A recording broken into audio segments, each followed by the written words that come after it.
Good morning, physical science energy students. Today I'm going to be going over your week 4 assignments for physical science energy. This is just an introductory video, so let's get right to it.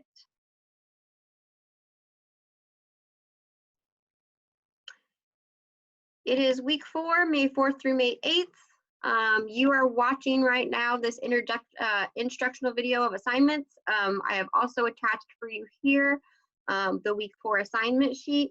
It has suggested times and how long you should be spending on each one of these activities. And it also suggests day of the week that you do certain activities. You should definitely do the assignments in this order for the most success. That is there for your reference. All right, this week I also want you to do a check-in form.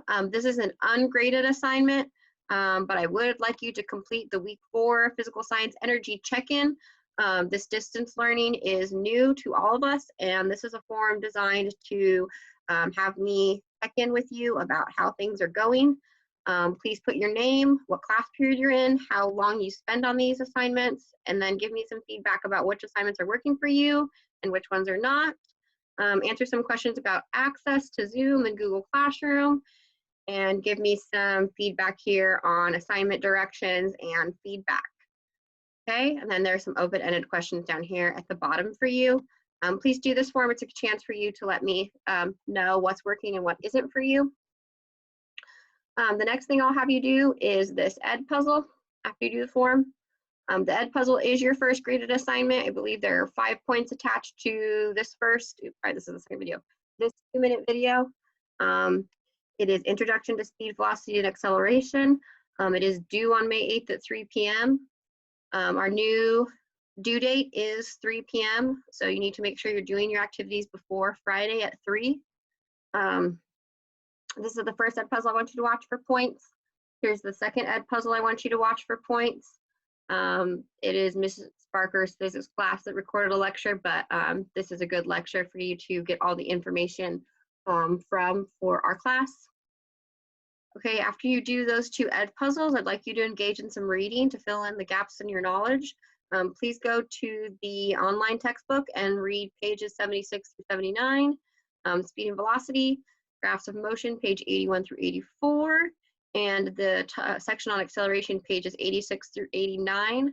Remember, when you go to the school specialty Curiosity Place online textbook link, so many words, that you want to put in your email and student name into not the teacher login where I do, but into the student login tab. So make sure you're choosing student login. Okay. The other thing I want you to read is, whoopsie, I stopped sharing my screen, is the, here we go, is the describing motion vocabulary list. These have your words that you will need to know to do your project, and it are the vocabulary words for our unit. Also, I have attached a distance time graph here for you. These lines represent an object or a person moving away from a starting point. A starting point would be like right here on your origin, correct? So the steeper lines represent runners who have run faster, or objects that have moved faster. And then less steep lines would be an object or a person moving less fast. This curved line is actually a graph of somebody, an object accelerating. And so this is not a constant speed. This is actually a speed that is getting faster over time, which means this object or person, the blue line, represents an acceleration. Okay, just to clarify that for you. And then I do have the examples of all the metric system units and English system units for these vocabulary words that you're going to learn this week.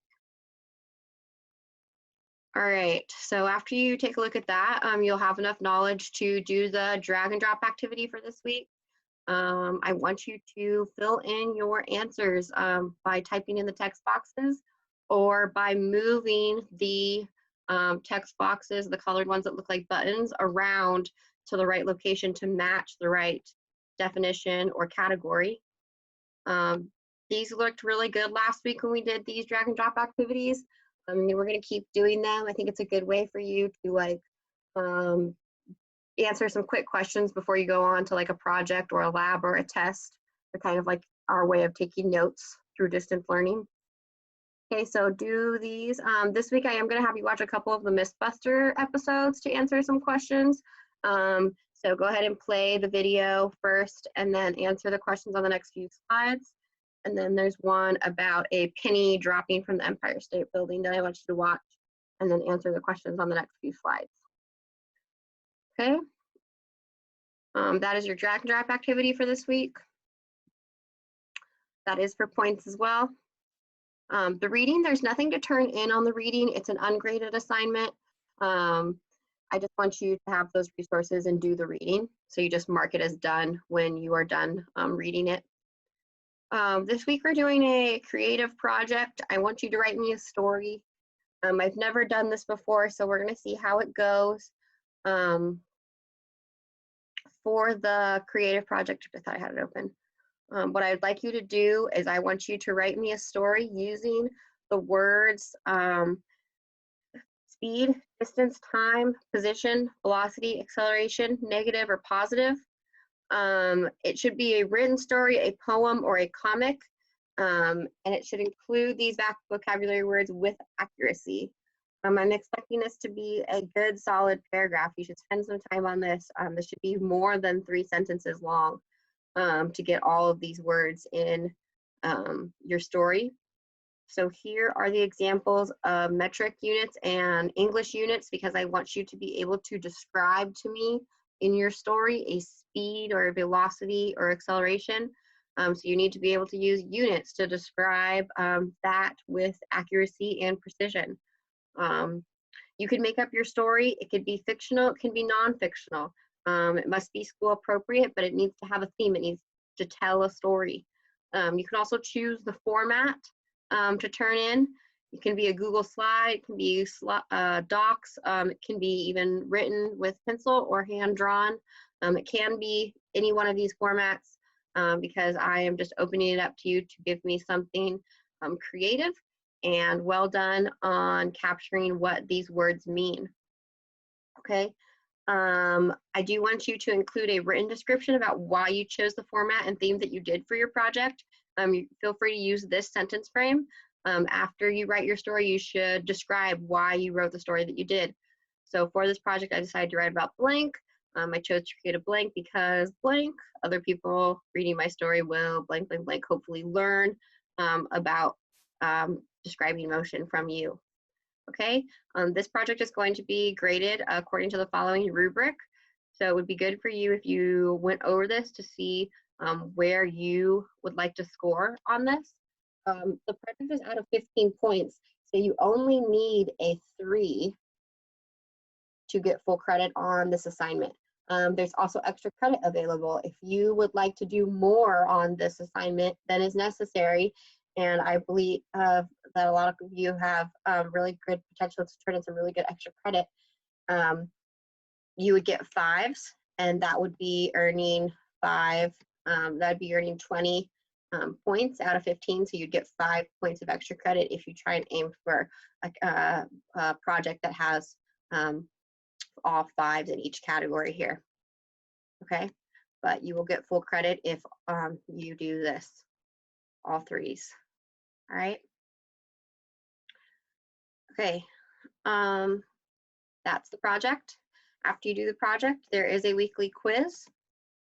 The quiz is on quizzes. It's 20 questions. I believe I made it 5 minutes per question. You will only be able to take the quiz once. So I suggest doing the quiz at the very end of the week.